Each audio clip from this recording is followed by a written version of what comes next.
Hey kids, here we are again, ready for another Sunday school lesson. And actually today is Thursday when Mr. Ball is filming this for me. I will be here Sunday, Lord willing, and maybe some of you will be also. But for those who won't be here in class, you'll have this lesson that you can watch at home. Well, today we're going to talk more about creation. And we started talking about that last week when we were discussing how God is eternal. Eternal, meaning He had no beginning and no end. He always has been, He always will be. No end to God. And so, even though that's a hard thing to really understand, we need to remember that God is different from us in many ways. Now, He made us in His image, but still, He is perfect. He is all-powerful.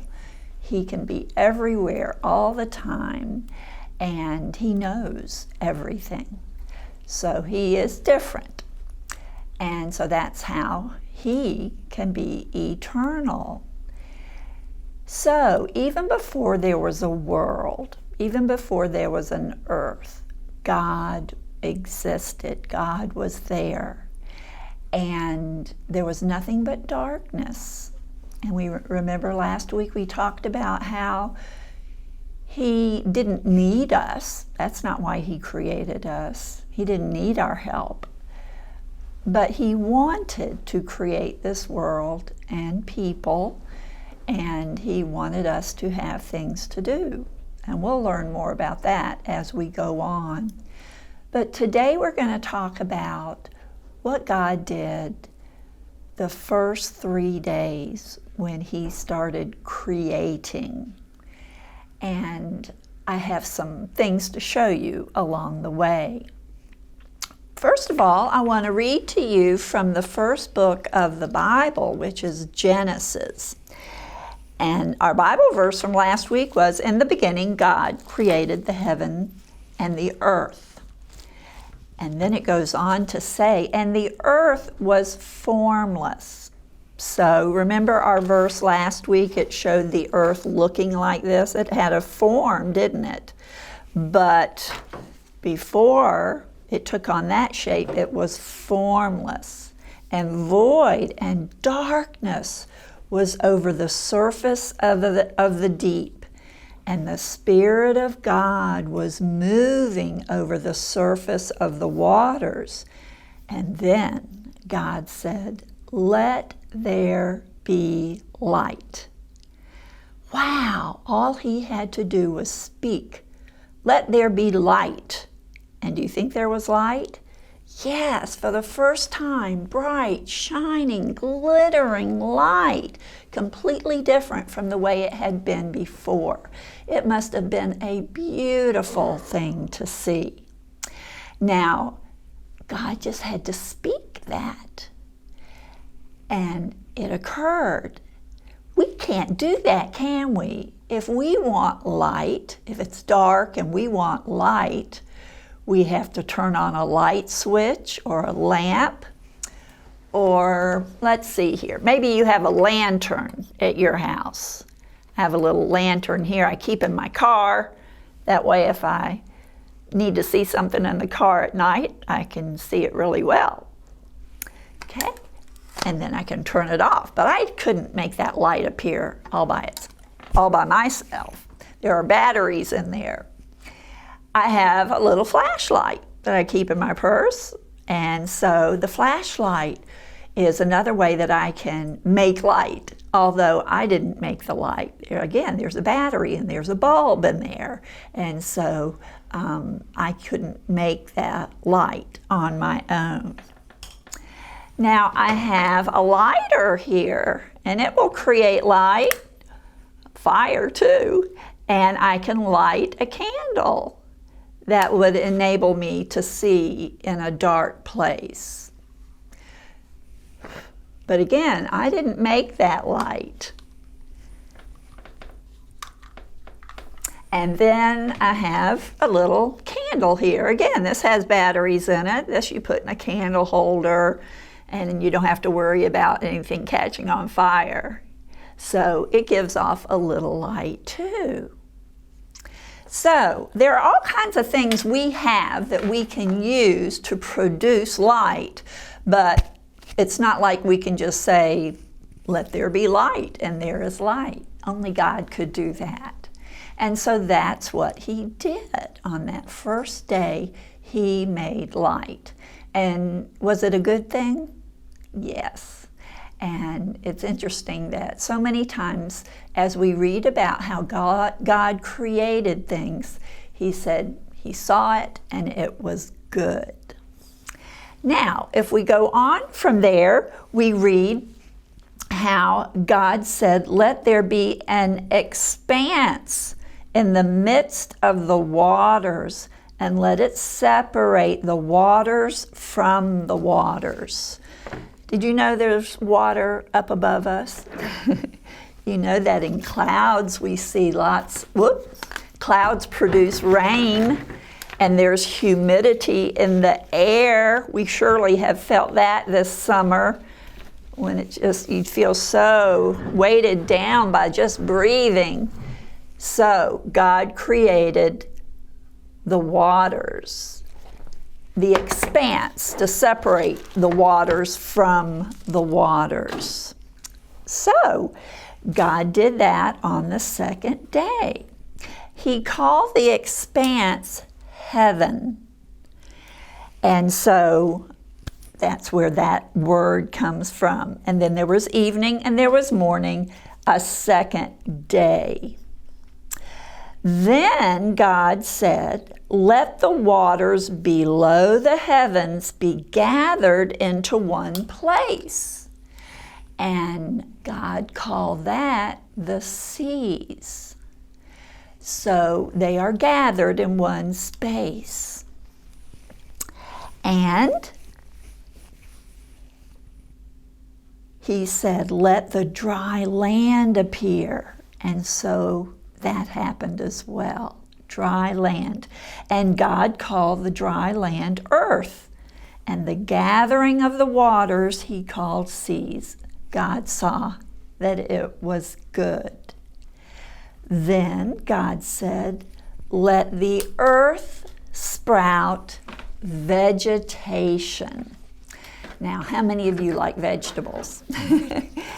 If you're like my grandkids, you're not crazy about vegetables, at least not all of them. Oh, they like beans and broccoli, but don't give them a plate of Brussels sprouts or beets. Don't even give Mr. Ball beets. So, but all the vegetation, the food that would needed to be eaten, although there were no people yet, no animals yet, God knew what was coming.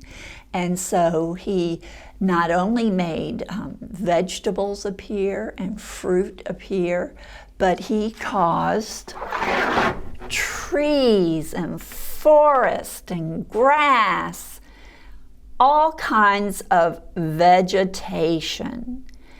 And aren't we glad that God did that? Mr. Ball and I, when we have some time, when we like to get away, we like to go to the mountains. And as we are driving up the mountain, along the road, all of a sudden you see the hills and the trees and everything is green. And it's just so beautiful. Well, God created all of that. And he said that it was good.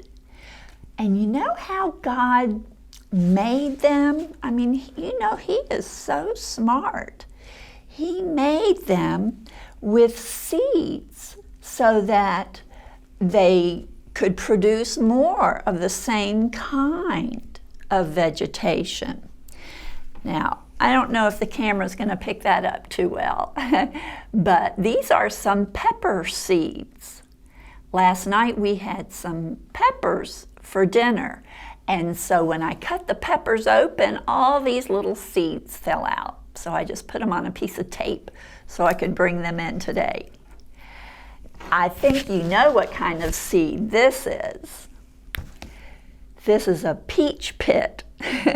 And of course, all peaches have these pits in them so that when they fall to the ground and die and the dirt covers them up, they can sprout more peach trees.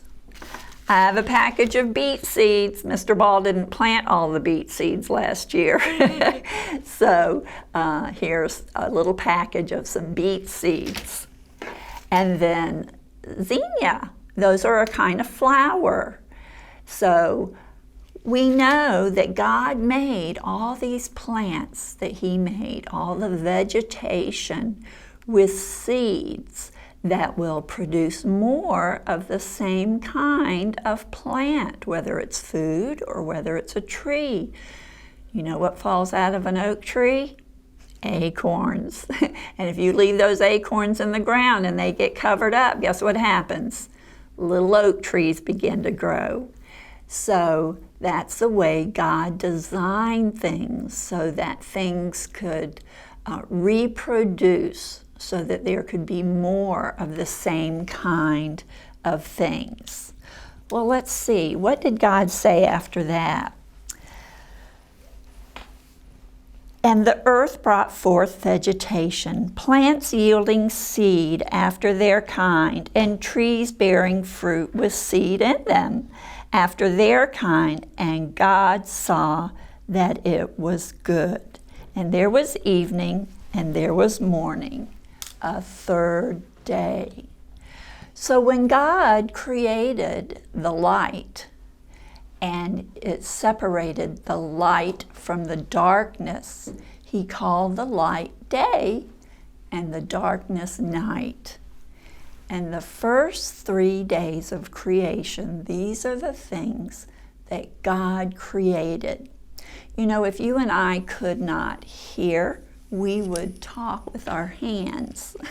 And the way that you say create in sign language is to do like this. So, God made or created. And we are so thankful that He made everything just right, according to what would be needed.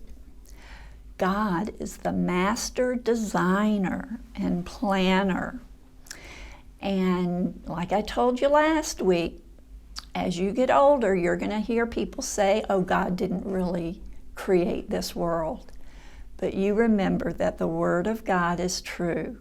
And if God has it recorded in His Bible that He created the earth, the light, the expanse called heaven, and the ground called earth, and the seas, and all the vegetation, then He made it according to His plan and for His glory. There's another place in the New Testament that talks about how God has given us proof that He exists just by the things that He has made. So there's no excuse for someone saying, I didn't know there was a God, because we can tell there is by the things He has made. Well, our Bible verse is going to be the same verse we had last week, because we're going to be on this subject for a while. And it goes, in the beginning, God created the heavens and the earth. And you can read all about this in the first chapter of Genesis, the very first book in our Bible. Well, I hope everyone's doing well, and hopefully I'll see some of you soon. And you all take care and just enjoy looking at all the things that God has created. Bye.